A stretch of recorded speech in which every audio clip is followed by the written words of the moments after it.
Tantas vezes falam de liberdades, tantas vezes falam dos 50 anos do 25 de Abril, tantas vezes falam do facto de considerarem que o Chega é uma ameaça à democracia, e nos últimos dias nós vimos a entidade reguladora para a comunicação abrir um processo para José Rodrigues dos Santos, considerando que José Rodrigues dos Santos, na entrevista com Marta Temido, não se cingiu aos factos e acabou por ser opinativo. Em resumo, basicamente é isto, colocando em causa a isenção do jornalista. Bom, eu sem estar a analisar aquilo que foi a entrevista, e basta as pessoas verem e perceber quem é que teve agressividade com quem, a única pergunta que eu gostava de deixar à entidade reguladora da comunicação era se o mesmo processo que abriu a José Rodrigues dos Santos abriu a todos os jornalistas, a todos os comentadores, a todos os membros do painel, mas esses eventualmente estão como comentadores e podem ficar livres porque estão numa lógica opinativa, mas aos pivôs dos canais de televisão que sempre que apanham André Ventura pela frente ou um deputado do Chega têm uma atitude agressiva, pouco baseada em factos, bastante afirmativa, com uma violação praticamente clara do código deontológico, não fazendo o direito ao contraditório, não fazendo o princípio de isenção que deviam ter. Mas o Partido Socialista e o Partido Social Democrata têm tiques ditatoriais na área da imprensa e da comunicação que eu acho no mínimo interessantes. Depois de termos a resolução do Conselho de Ministros que diz que vai ser criada uma estrutura de missão para analisar a hipótese do Estado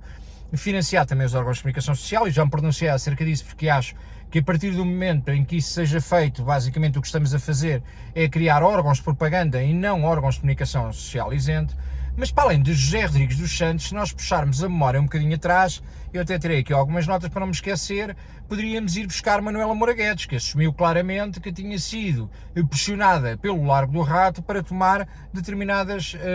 decisões editoriais. Mas podíamos até ir mais longe e tentar investigar, basta fazer pesquisa no Google e pesquisar por Miguel Ganhão Pereira, que era um jornalista que estava muito envolvido na investigação do caso de Camarate e que de repente, infelizmente, colocou o termo à vida, deixando num ato de desespero o carro parado em cima da ponte sobre o Tejo e saltando. Ficou sempre muita dúvida de como é que isto tinha acontecido. Eu não estou a insinuar nada, estou a dizer apenas a pressão que o poder político tem feito ao longo dos anos em alguns jornalistas. Mas podíamos ir ver, por exemplo, o caso de Ana Leal, quando estava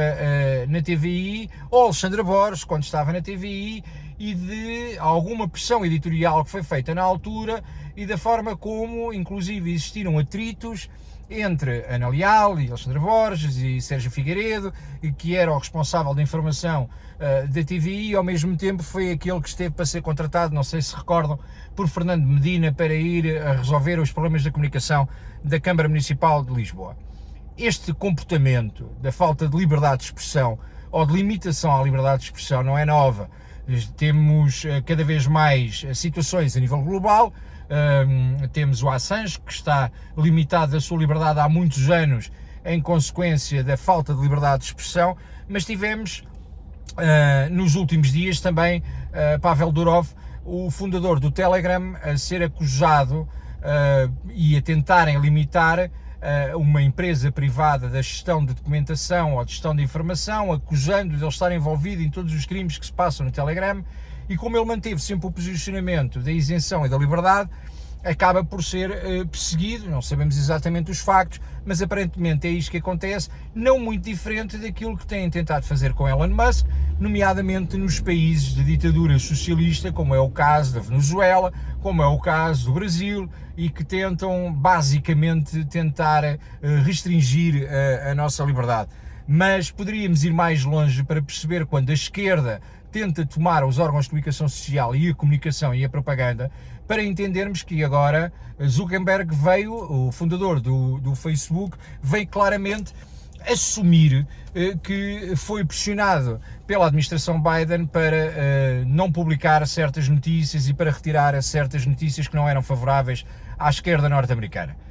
Resumindo, meus caros, gritar e bater no peito, 25 de Abril sempre, a liberdade e fascismo nunca mais, e censura nunca mais, nunca resultou, porque caso não existisse o 25 de Novembro, na realidade nós estaríamos a viver dentro desta Cuba,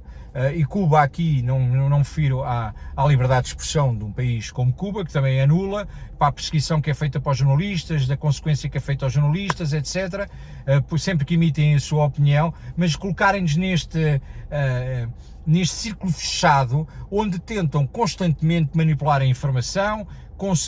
conseguem através disso tentar manipular mentes, esquecendo-se durante muito tempo que existiam as redes sociais e nunca deram muita importância às redes sociais. Chegaram tarde, o Chega conseguiu abalroar toda a gente nas redes sociais, é num sítio onde nos movimentamos e onde conseguimos passar a nossa mensagem, e não é numa lógica de retórica de propaganda, é de passar a nossa opinião e cada um será livre por si só para poder pensar e tirar as suas conclusões.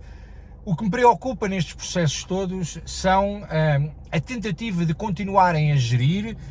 a informação como princípio de propaganda, e existe aqui uma coincidência clara em tudo o que são Estados, governos e princípios de gestão socialista ou comunista. Ou controlam, ou então querem destruir, e se não conseguem destruir, tentam amordaçar, querem amordaçar a liberdade das pessoas. Quando eles vêm gritar 25 de Abril sempre, fascismo nunca mais, a liberdade e etc., é vontade de rir com tudo o que eles têm feito nos últimos 49 anos. Tenham vergonha, porque nós não temos a liberdade que eles gritam, e por isso é que eu digo tantas vezes, esta pseudo-democracia em que nós vivemos.